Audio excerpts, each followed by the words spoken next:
Well, good afternoon, and welcome to another in our series of webinars hosted by the CSU Bakersfield Small Business Development Center. I'm Kelly Beard, and I'm the director of this center and your moderator today. And we have a very distinguished panel from the County of Kern to guide us through the Cottage Food Act of 2013, and also a lot of the changes that are occurring or appear to be occurring. So we've got some great stuff coming. Thank you for joining us. We've got a pretty good sized audience out there today. So we're looking forward to having you with us. So a little bit before we get going on the content side of things, first of all, a little bit about the SBDC program, which is a national program. It's in all 50 states. About 1,000 of us centers located around the country, 6 different regions throughout California. And if you're joining us from outside of Kern County, the good thing is a lot of the rules and regulations that you're going to hear today regarding cottage foods will apply in your county as well. So we're part of the UC Merced region, which is in Central California that extends out from the Central Coast to the beautiful Eastern Sierras and along Inyo and Mono County. From the top of up by Tuolumne County all the way down to Kern County in the south, that whole Central California area. As far as the CSU Bakersfield Small Business Development Center, we cover 3 counties, Kern, Inyo, and Mono counties. And that explains why we've done about 70 webinars since 2013, as if you look at the bottom of Kern County and you go all the way to the top of Mono County, you're talking about a 400-mile throw, as I like to call it. So the webinars are a great way for our businesses in all 3 of these counties and others throughout California to enjoy a good business topic during lunch at a very reasonable fee, we think. So what do we do at the center? We provide high quality, no fee, confidential one-on-one consulting. And that's really our bread and butter. And we're there to help a lot of the businesses that are not only starting, but are looking to expand. Food businesses, any type of business. Our training is we do a lot of these webinars, as I mentioned, but we also do some in-depth classes and we do a lot of special projects and conferences. So there's a lot of things that we do for small businesses. So to get the most satisfaction out of your webinar today, we encourage you to ask questions. And if you look at your dashboard off to the right, there'll be a little right-hand arrow pointed, and you can open up that where it says question and ask a question at any time. We'll be taking questions at various times through the webinar today. So feel free to ask a question. There's a lot of expertise in the room today, so click on that, open it up, and ask. All of our attendees today are going to be muted. So every one of you out there is muted in the question box, or the chat box down at the bottom is a good way to kind of communicate with us and others that are out there. So we're going to have a poll to kind of gauge the audience and kind of get a feel for which of you are really looking at the food business and other opportunities that are out there. We do ask that you complete our survey at the end, and oftentimes our handouts are available. I think this will be a situation where we can get the handouts to you. So if you want the handouts, please fill out the survey and mention it in the survey that you would like the handouts, and you'll get them by email in a couple of days or so.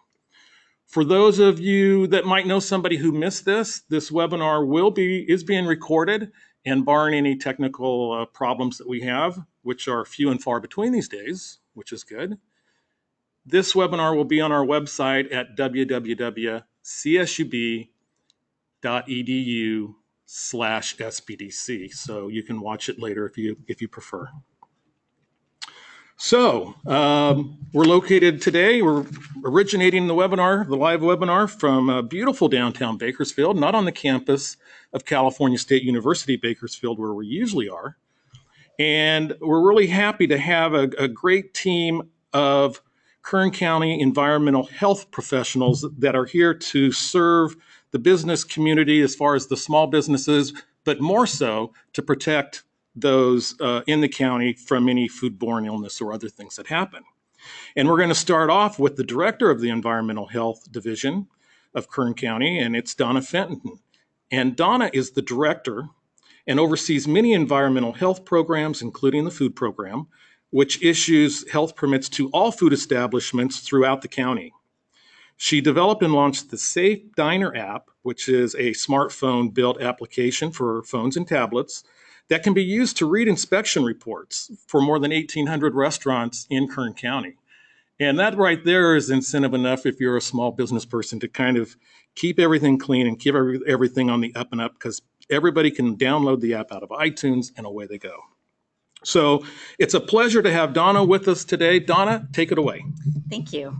So I'm going to start the discussion with a little bit of history on the California Cottage Food Act, AB 1616.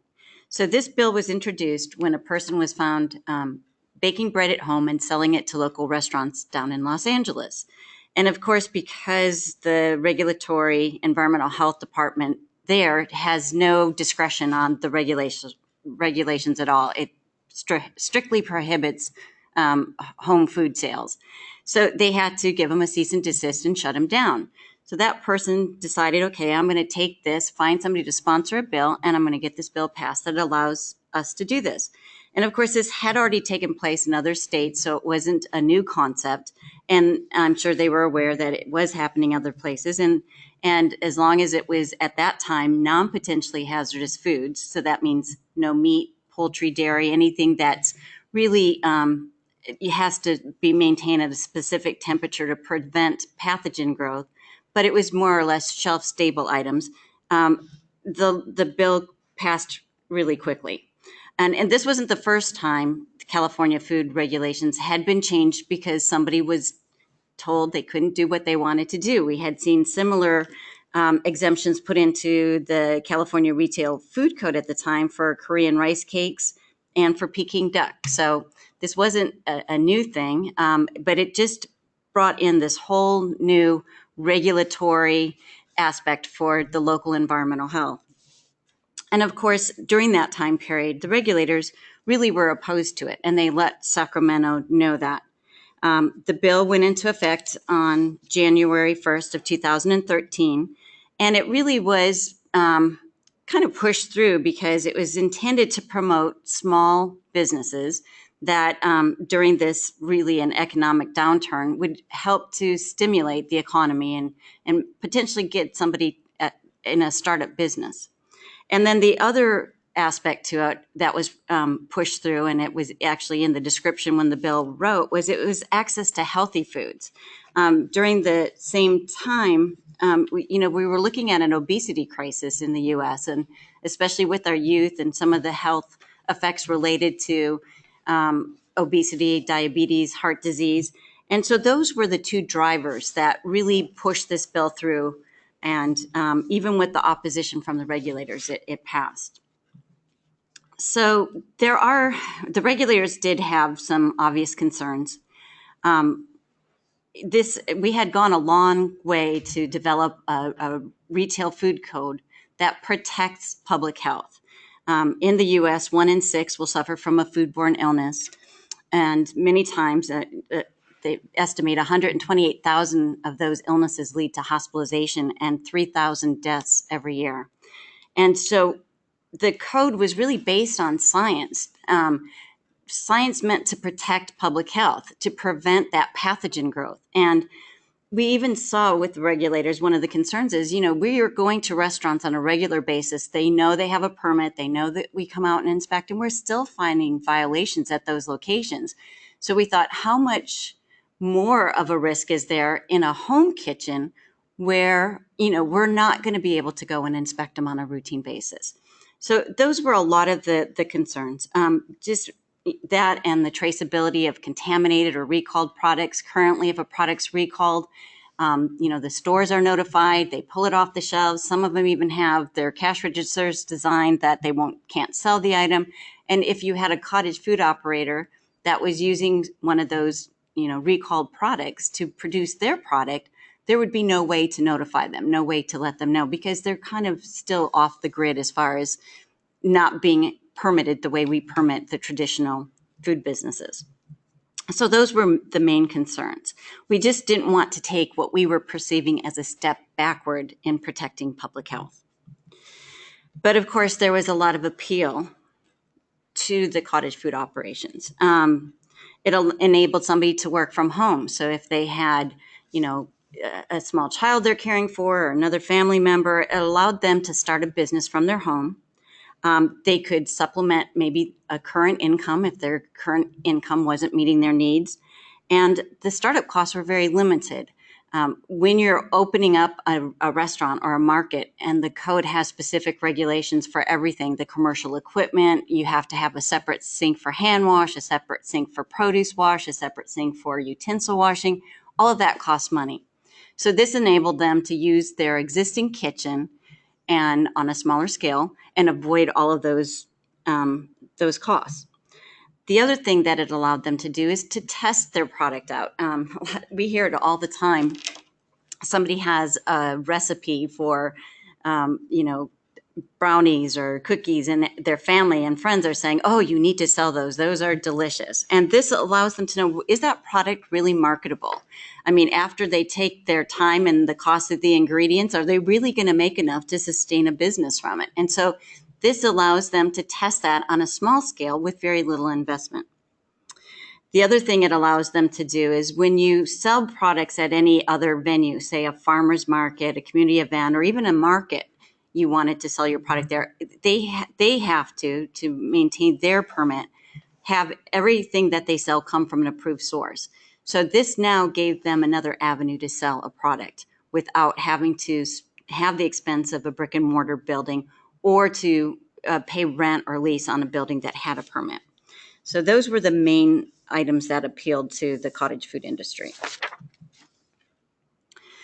Of course, with that came some limitations, and a lot of them I think were not perceived initially. The first one is the items that could be made at a home cottage food operation had to be on an approved food list. This list is approved by the California Department of Public Health, and it's very specific.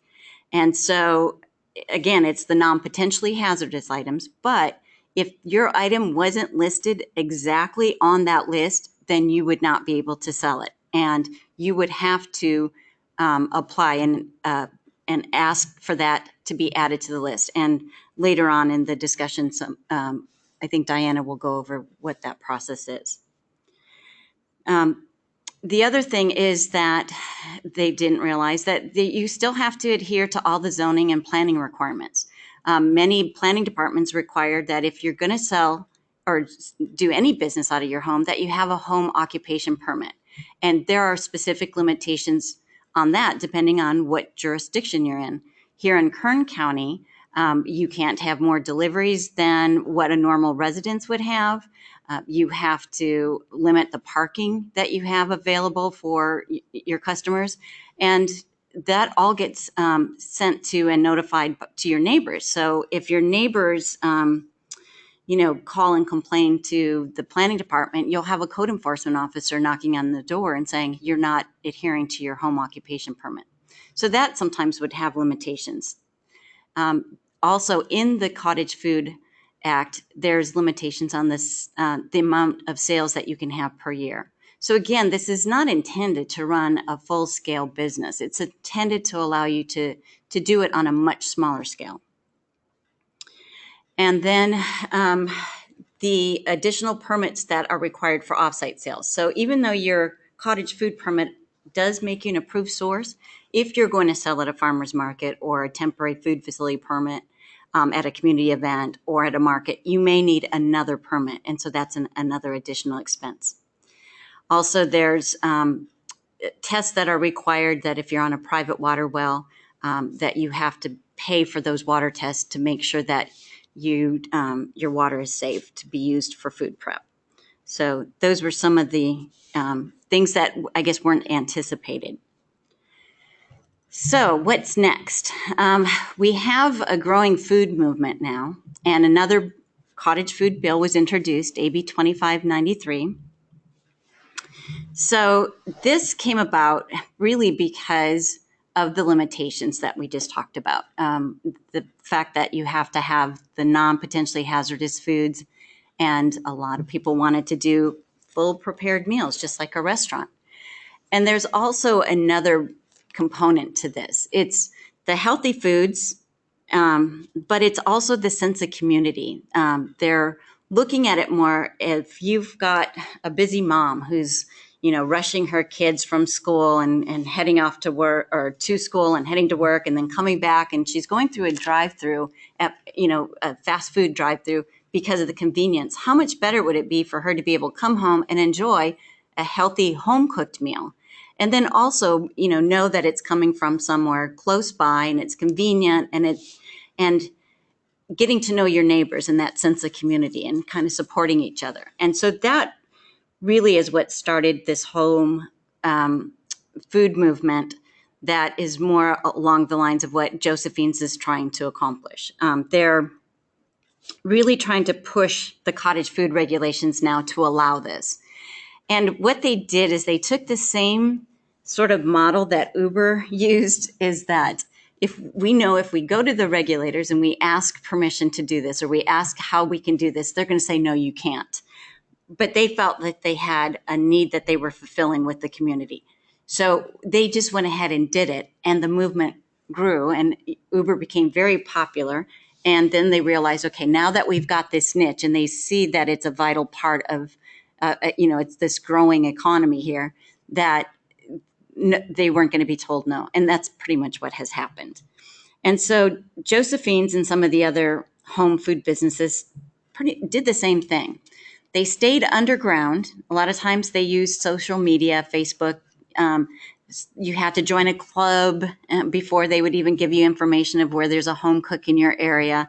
But they wanted to keep it on the down low, and they wanted to grow it large enough to make a name for themselves, so that when they introduced AB 2593, that it was unstoppable at that point. So one of the things that occurred is really the same thing that happened with the first Cottage Food Act, was that in the Bay Area, they were able to locate one of these home food producers from Josephine's, and they gave that person a cease and desist order. Again, the current regulations did not allow them to, prepare potentially hazardous foods. Again, that's meat, poultry, dairy, those items in their home. So they told them they needed to stop operations.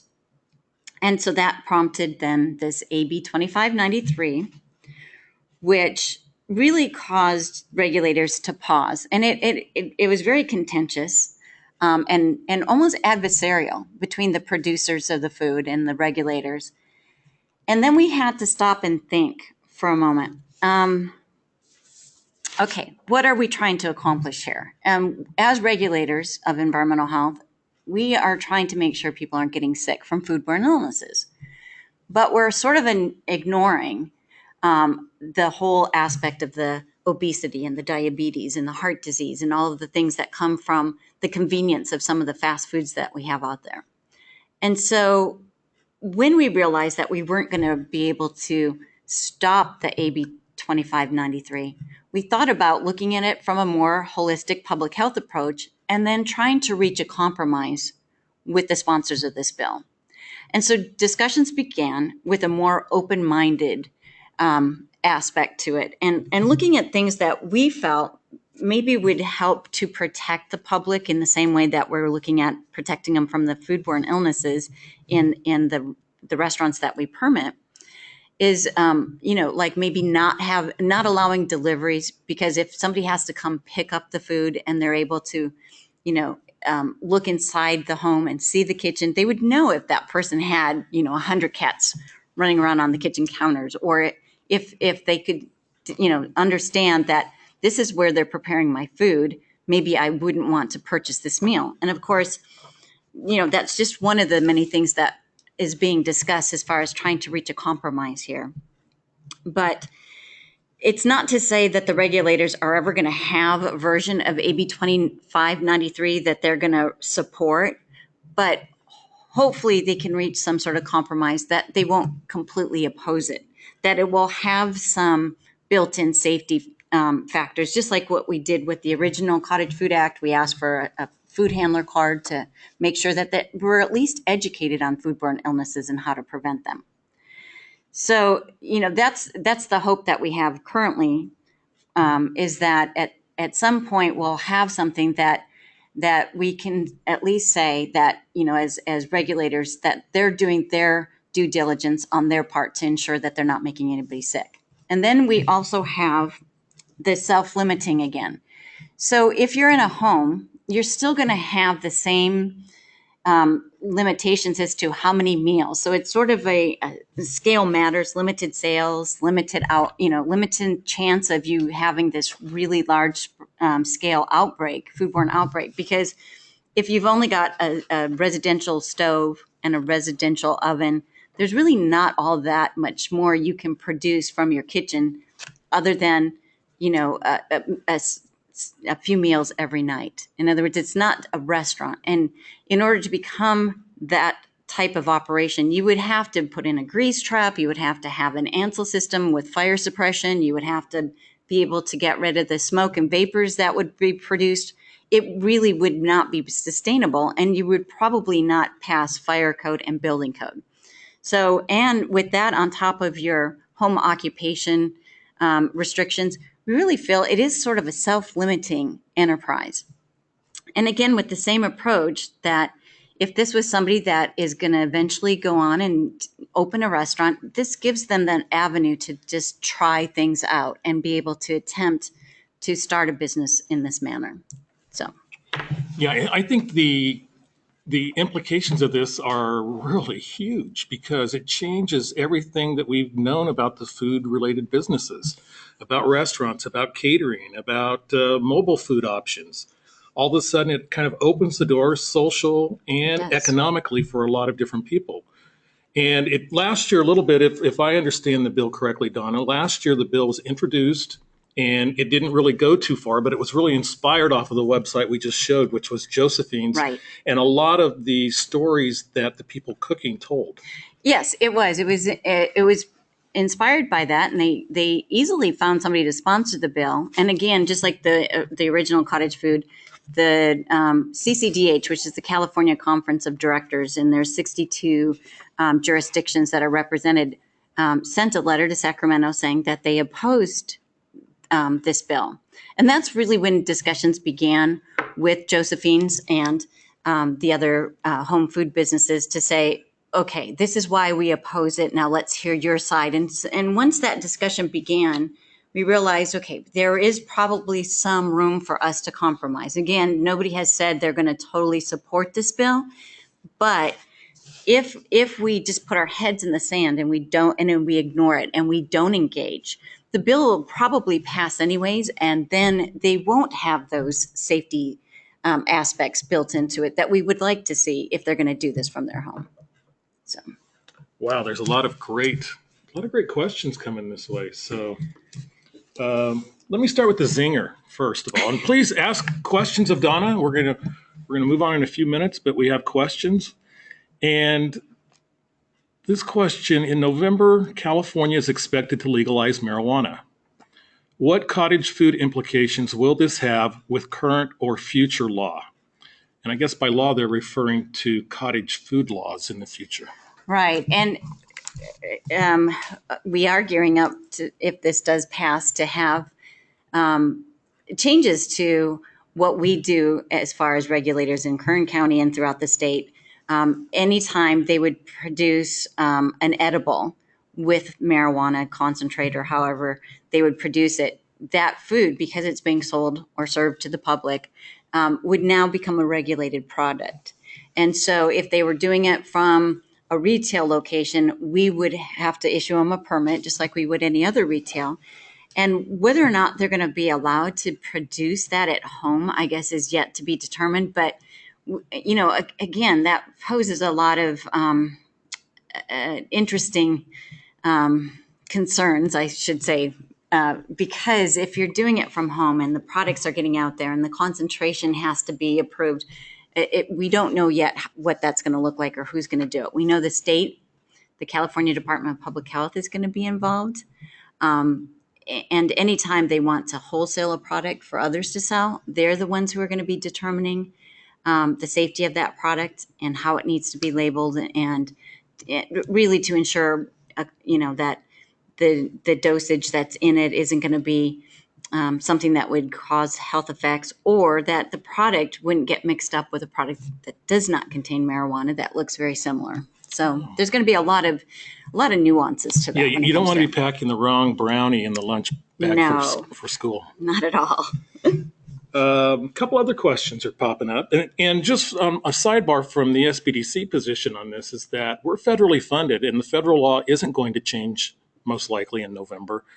And so we get approached from time to time by businesses that are using marijuana in their products or service or dispensary or whatever, and we can't work with you. There's a number of barred businesses, industries, such as gambling, and that are against public policy. So call us for every other reason, but don't call us for this one. Next question. I thought a food manager certificate was necessary for the current CFO, but I heard you state that only a food handler certificate is required? That's correct. Just the food handler certificate is required for the CFO. Now, can that vary from county to county? No, I think that was written into. I'm not the expert on this. We have joining with us is Barbara. Barbara, would you like to handle this question? Sure. It is in the California Retail Food Code that only the food handler certification is required for the cottage food industry permit. Okay, good to know. Really good to know. Okay, the next question is about the legislation. So where is the bill now, and what is the timeline for potential passage? Donna? So we don't have a timeline. The bill was in committee, and they really just more or less pulled it to allow the discussions to occur. So there's meetings that have been taking place. There's these ad hoc committees that are working on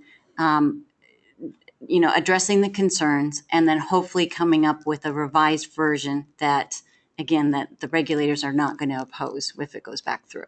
So it's just sort of, I don't want to say it's stalled, because it really is moving forward. It's just been pulled, and we're not sure yet what the timeline is going to look like. And also, it seems like the consensus is that this is a movement. This is like what Airbnb did to accommodations, and Right. what Uber and Lyft have done to ride sharing. And this food movement is going to happen. If it doesn't happen next year, it's likely to happen the year after. And if something happens Right. next year where we do have legislation, and if it's signed by the governor, then we're still looking at probably a January 1, 2018 date before it starts. Probably. That's probably correct. Yeah, it is. It's a movement. And that's exactly why, as regulators, we have to be more open-minded. We have to look at these issues, because if there is this, portion of our community that are looking at this as a really good thing, we have to try and say, okay, how can we make this safer? We can't just say it's going to go away, because it's not. And so what we can do is take what we've learned from the California Retail Food Code and all that science that I'm telling about, and what temperatures that you have to have things held at to prevent pathogen growth, and then just hopefully use that knowledge to make sure that when they do start these operations, that they're doing it safely and they're not making anybody sick. Okay, great. Well, thanks for the questions, and thanks, Donna. It's time to move on. We'll have another question and answer session a little later, but now we're going to bring in Barbara Chambers. Barbara just answered a great question for us. She is an environmental health technician in the food program. She's a coordinator of a variety of food-related permitting issues. She manages cottage food reviews and expectations and permits.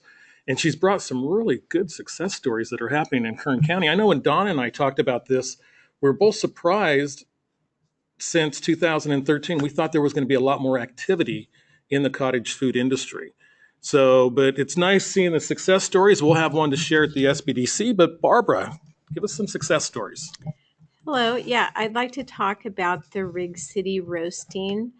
They started with the Class A cottage food permit, and with the Class A, you are allowed to sell directly to people. So I would call you up, order your coffee, cookies, cupcakes, and I would either pick them up from your home or you could deliver them to me. And with that Class A, everything is the same as a Class B except for there is a home inspection. So with the Class A and no home inspection, he started his company roasting his coffee and then selling it at a cottage or at a farmer's market. His sales increased so much that he wanted to be able to sell his product within the state of California, because the cottage food permit limits you in selling outside of Kern County or whatever county that you've obtained your permit. So he has, got his processed food registration permit through the California Department of Public Health, and now he can sell his product in the state of California.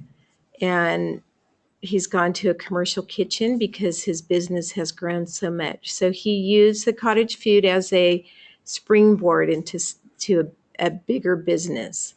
And then also with RG Russell, he started making his almonds. Someone gave him a huge amount of almonds as a Christmas gift, and he started searching for recipes to make them and found a great recipe, quite a few recipes actually. And then after he made them, brought them back to the person that had gifted him with it. And they, of course, said, "Oh, this is such a great recipe. You should start selling it." So he did that. He checked into the cottage food. He got the Class B where he could sell things directly and indirectly, and also started at a farmer's market selling his product, giving out samples. And then he has since received a processed food registration again through the state and now sells his almonds across California.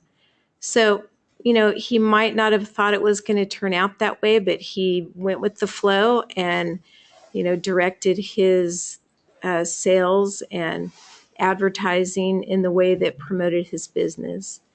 And then also just recently, a lady in Fraser Park, Baking by Cat, she started with a B, started doing some community events, and then now has since opened her own bakery in Fraser Park, and that is in less than a year.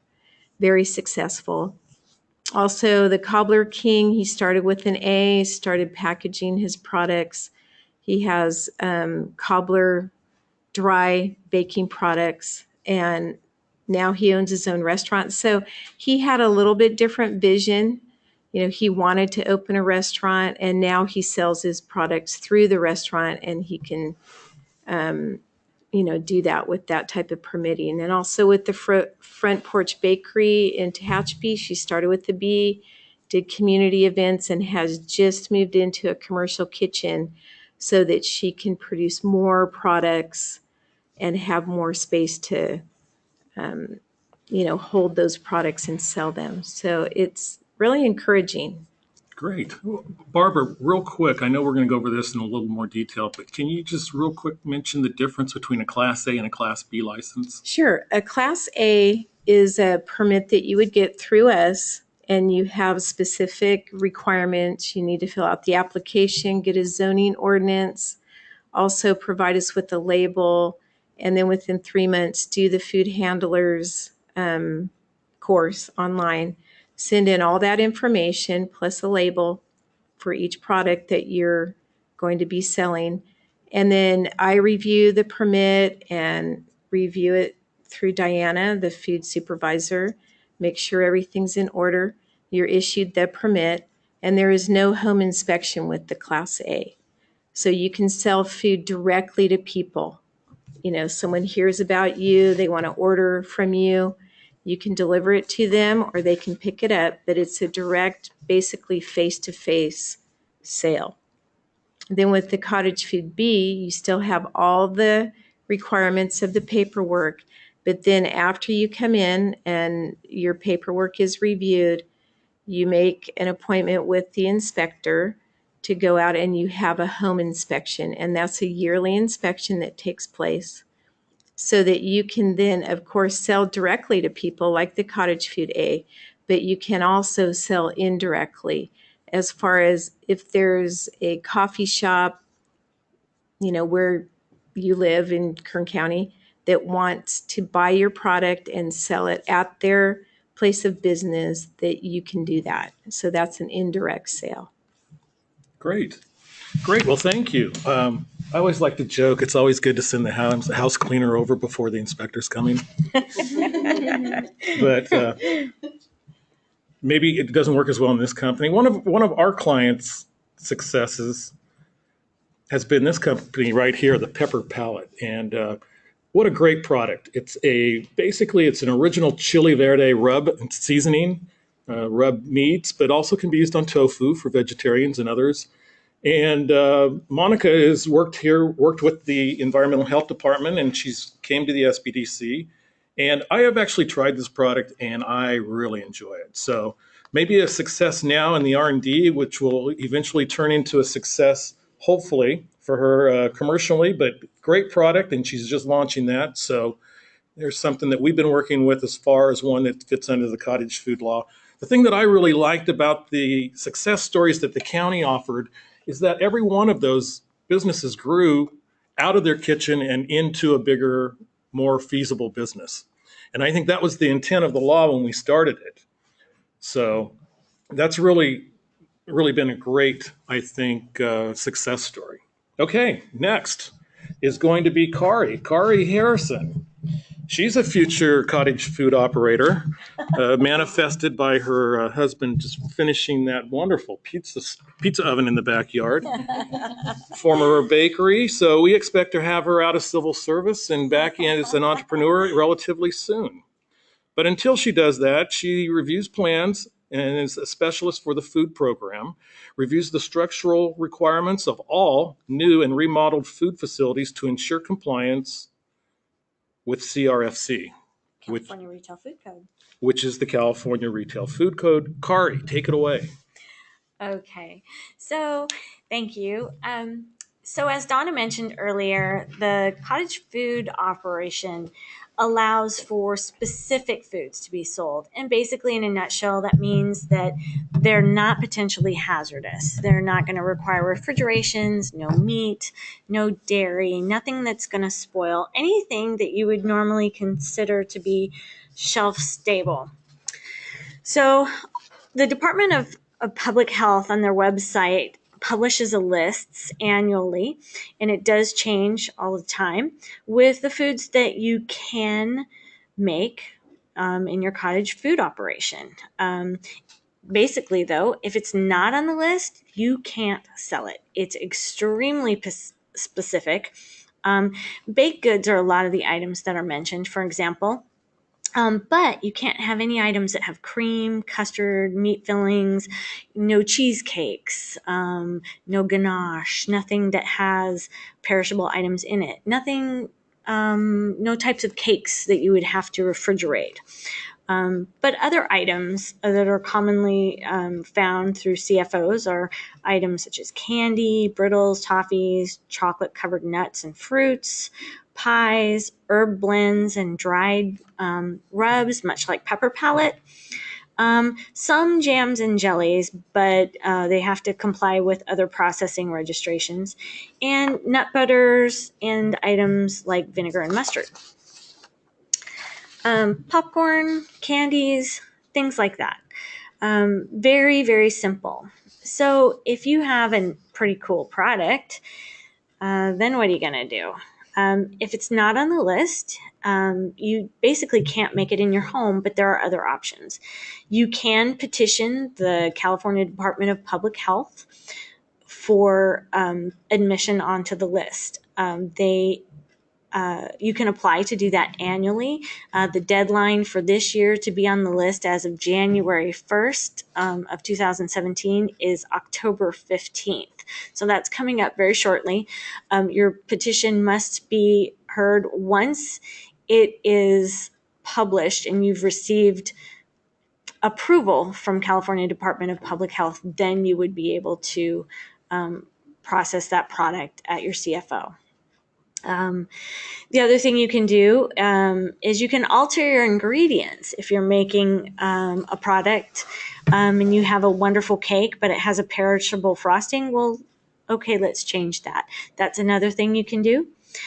The other thing is you can obtain a processed food registration from CDPH, and you can share a commercial kitchen. A lot of people have done that, as you heard from the success stories.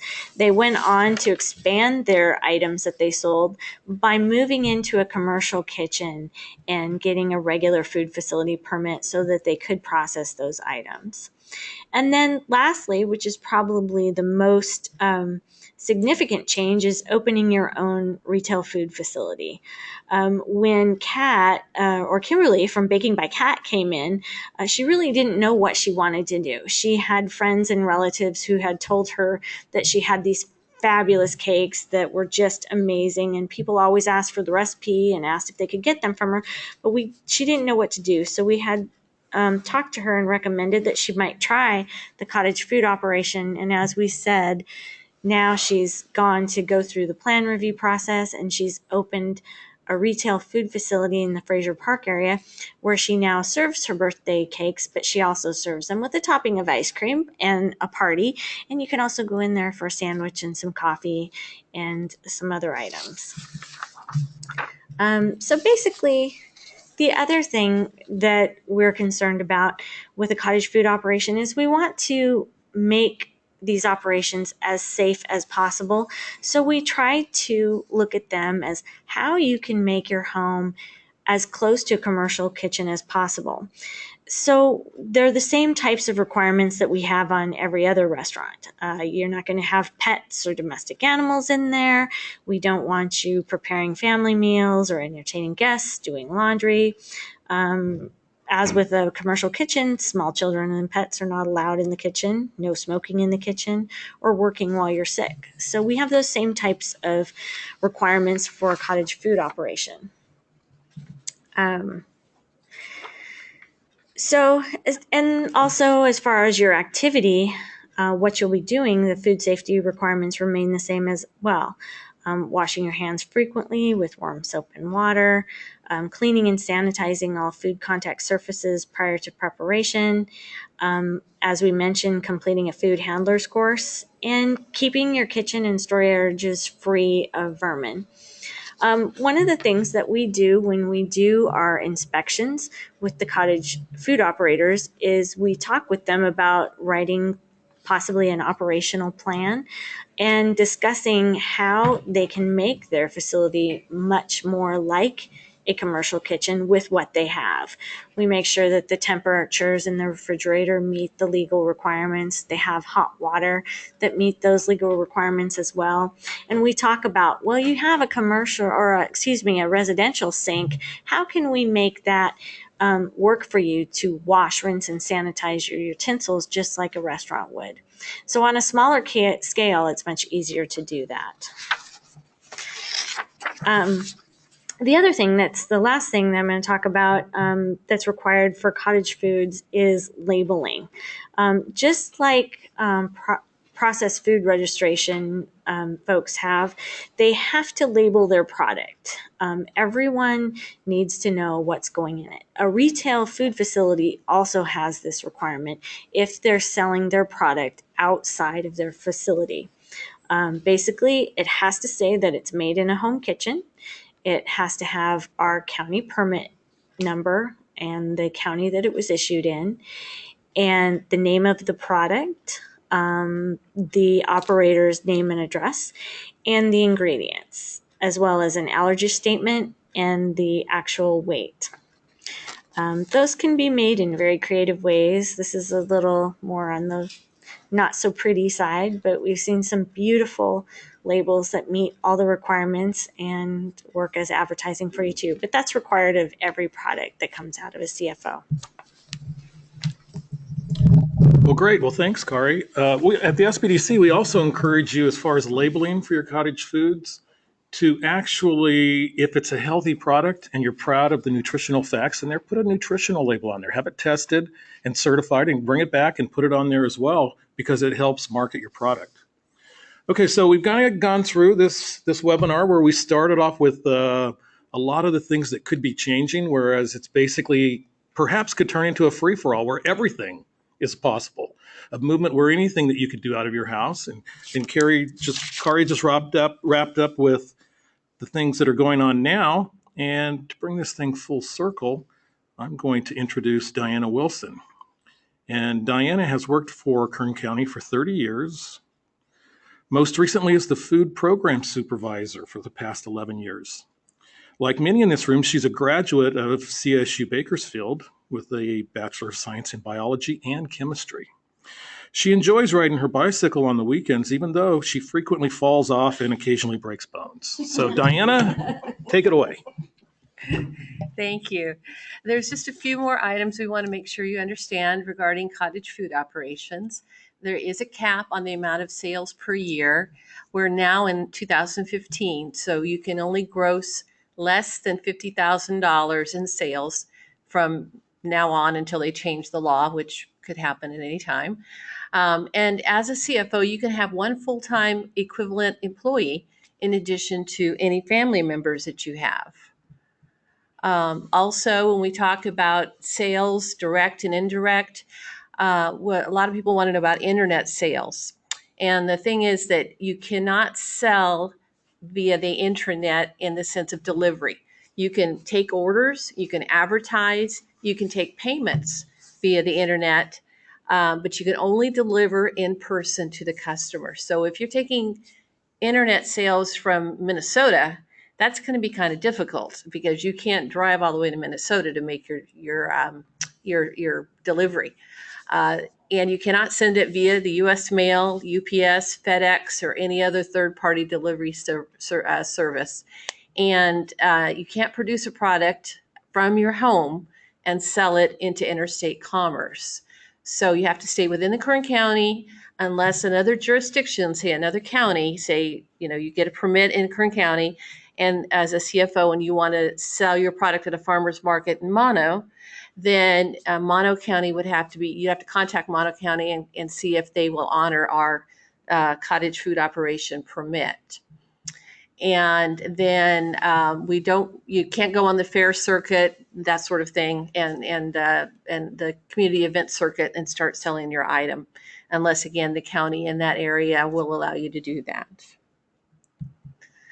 So a couple of things as a cottage food operator, it is a small business, and that you run from your home. So we would like to recommend that you check with other agencies, certainly with zoning and your city building or city business department. And also look at, do you need a tax ID number or insurance? How are you going to market your product? I mean, you've got a great product and you want to get it out there. How are you going to do that? Do you have to pay taxes? So we recommend contacting the Board of Equalization.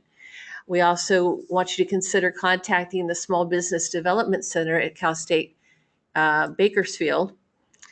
You can tell I attended before it came University Bakersfield. And then also probably obtain some home liability insurance in case something happens, either making the product or there's a complaint about your product. And lastly, we do have some information on our website. The application is on our website. And there's some directions on how to get there, and we'll leave this up for a little while. There's our website, which is kernpublichealth.com, has a lot of information about all kinds of things our department does.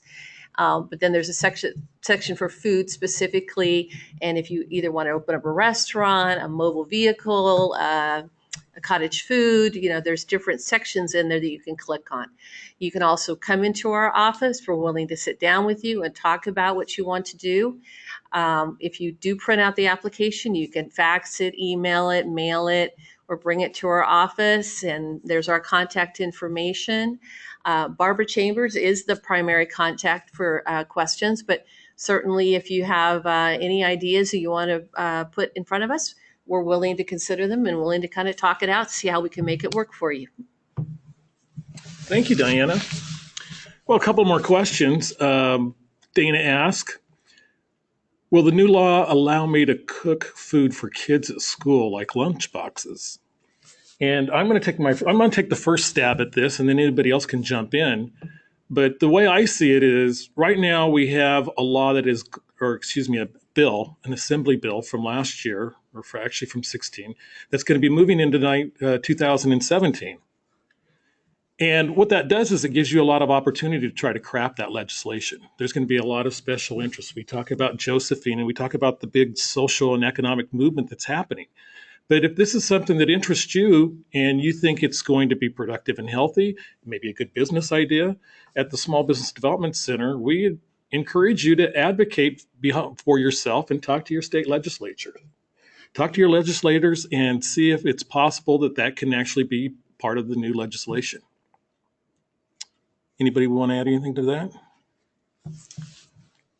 No, I think you covered it. It may be more difficult because it is going to children that are going to schools, and I know the schools receive special funding for their school lunch, and they have to meet a certain criteria. So I don't know if that'll come into play, but the advice that you're given is yes, if there's something that you want to see in there, definitely get involved at this point, because this is where there's going to be changes made to that bill. Great. Also, here we go. A lot of questions here. So we're getting some comments that it's maybe not the best bill in the world. And illegal sales and things like that. And I think that that's an opinion that a lot of people are going to have, that it's not a good legislation. But if you talk to a lot of other people that kind of felt that way about ride sharing, about the safety issues, and about Airbnb, about staying the night in somebody's house, I think you're going to have that same issue. So it's going to be interesting as far as this legislation goes. So what we hope is that everybody looks at it, and when it comes out, then we'll be ready to respond to it. A question on how long the permit is good for. So if you get a food permit, and I assume this is under the 2013 law, so if I have go through and get a Class A or Class B permit, how long is that good for? 1 year. It's good for 1 year. Our fiscal year goes from July 1st to June 30th, and as long as you maintain your health permit during that period of time and pay your health permit fee, your permit is good for that fiscal year. It is then renewed in the next fiscal year. Okay, more questions. I think we answered this one. Is there additional information on the number of permitted, or actually, I guess we didn't answer the number of permitted cottage food operators in the county and an estimate of unlicensed operations? I know that's a good question to ask in this company. Donna, I'm going to let you answer that. Sure. Number of permitted and unpermitted. With the unpermitted, we have no idea. I mean, we send staff out on a regular basis to monitor when we get complaints of illegal, unpermitted activity. We do send staff out, and they will issue them a cease and desist. And generally, if they're producing food in an unsafe manner, they will have them destroy that food product so that nobody gets sick. But I just hesitate to guess at what that number would be. As often as we go out, we still see them. So we know that many times we'll put them out of operation on one weekend and they're back up the next weekend. So a lot of times it's difficult for us to really keep that number down. But we do know that we have 100 of the permitted CFOs in Kern County. Initially, when the bill passed, we thought we were going to see a lot more based on the interest. And I think it's sort of, we had this initial increase and then it sort of dropped off and maintained steady. So I think, it's not been what we thought it was, but I think it has given several cottage food operators the opportunity to really expand their business and move into something else. What we didn't see with it, I'll answer a question you didn't ask, but what we didn't see is the healthy foods that we were hoping that the initial bill had a push for. We didn't see that because of the limitations on the approved food list. We didn't see a lot of, organic or healthy foods. We saw more of the baked goods, the brownies, the cookies, the cakes. And so I think that is probably another reason why we're seeing a push now to change the bill. Okay, time for another couple of quick questions. This one doesn't look very quick, but what is the approximate difference in cost for fundamental licenses, certificates, registrations required for a COF versus foodpreneurs that start out using a commercial kitchen? So I'm going to let Kari handle the expenses of the cost for a COF, and then I'll try to handle the commercial kitchen side of things. Actually, Barbara's probably better answering the cost of the commercial, the CFOs, because she handles the permitting. The difference is significant, though. When I go through a review for a commercial kitchen, so say you're building a commercial kitchen from the ground up, or you have taken over a space you're going to lease, and you're going to build out your own kitchen, or even take over a kitchen that's somewhat existing to what you want, you're required to go through the plan review process. The fee on that is based on square footage. The average cost is about $860, and that's just to go through the plan review process to ensure that that facility meets all the physical requirements of the California Retail Food Code. That's not something that the cottage food operator has to go through. It's very basic there. We have to just go out and make sure that they have, the hot water. Do they have a sink? Do they have the storage required to hold their items? Are they going to be separate from kids and pets?